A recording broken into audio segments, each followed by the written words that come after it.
हनुमान जी महाराज किस जाति के थे, किस कुल के थे, इस पर आज खूब चर्चा है। राजनीति में इन्हें खूब घसीटा जा रहा है। आपको क्या अच्छा लगता है सुन के? क्या हनुमान जी को जाति में घसीटना चाहिए? क्या हनुमान जी महाराज की जाति खोजनी चाहिए? आप अपने हृदय से अगर पूछें, हम अगर अपने हृदय से पूछें, तो इसका उत्तर सिर्फ यही होगा कि कम से कम हनुमान जी महाराज के लिए हम जाति ना खोजें, क्योंकि हनुमान जी महाराज जाति से बहुत ऊपर है और वो सिर्फ हमारे इष्ट हैं, हमारे लिए पूज्य हैं। हम उनकी आराधना करते हैं।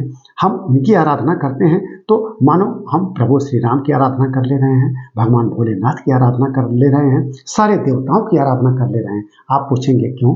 इसलिए कि वो भगवान भोलेनाथ के 11वें अवतार हैं। एक प्रभु श्री राम के सबसे बड़े भक्त हैं, उनके चरणों में हमेशा वो वंदना करते रहते हैं।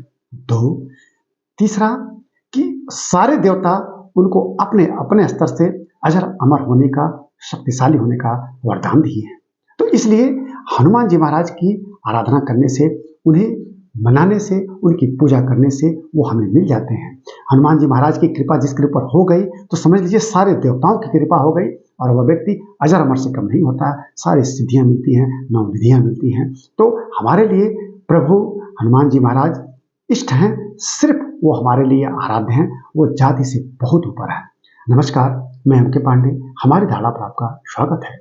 यह वीडियो हम आपके सामने इसलिए भी प्रस्तुत कर रहे हैं क्योंकि आजकल बहुत बार सुना गया है कि हनुमान जी महाराज को जाति में जोड़ा जा रहा है कि हनुमान जी महाराज इस जाति के थे। ठीक है, वो वानर कुल के थे और उनके पिता केसरी किष्किंधा और आसपास के क्षेत्रों में कभी राज करते थे, लेकिन हनुमान जी महाराज उस कुल में पैदा हुए। लेकिन हमें यह भी ध्यान रखना चाहिए वो भगवान भोलेनाथ के 11वें अवतार हैं और वो अजर अमर हैं।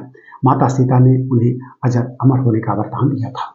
हनुमान जी महाराज उत्साह के प्रतीक हैं, हनुमान जी महाराज सत्य के प्रतीक हैं और हनुमान जी महाराज उस दृढ़ निश्चय के प्रतीक हैं कि मन में ठान लिया तो करके दिखा दिया, लेकिन उस पर गर्व नहीं किया। हनुमान जी महाराज ने सब किया। प्रभु श्री राम ने तो यहाँ तक कहा था कि अगर हनुमान हमारे साथ नहीं रहते तो हम अपना लक्ष्य कैसे पूरा करते। ये तो भगवान की कृपा है कि हनुमान को इतना महत्व देते हैं। और एक हनुमान जी महाराज कि वो श्रेय लेने के लिए तैयार नहीं है।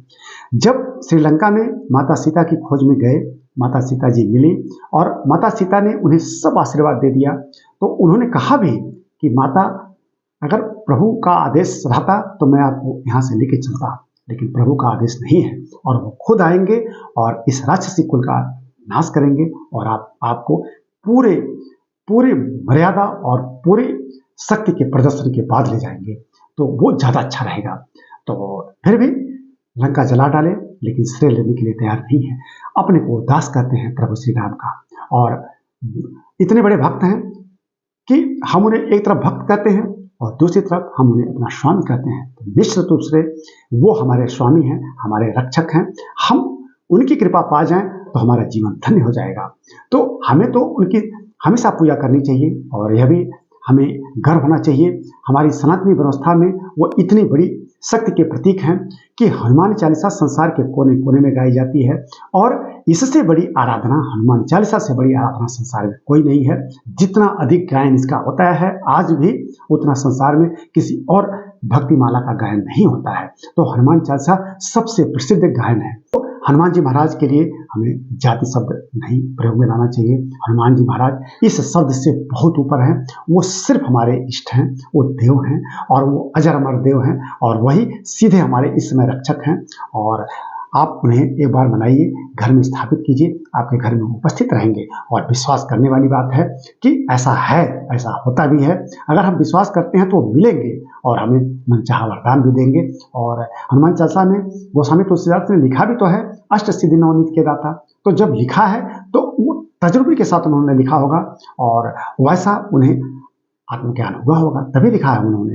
तो हमें उस महामानव की कृति पर विश्वास करना चाहिए और हम चाहे जितना भी पढ़ लिख लें, अभी तुलसीदास के बराबर भी नहीं, उनके किसी भी किनारे भी नहीं पहुंच सकते हैं, उनके 1/10 भी नहीं पहुंच सकते हैं। तो उस कृतियों पर उनकी उस रामचरितमानस जैसी महान कृति पर विश्वास करना चाहिए जिसमें हनुमान जी महाराज की भूरी भूरी प्रशंसा की गई है।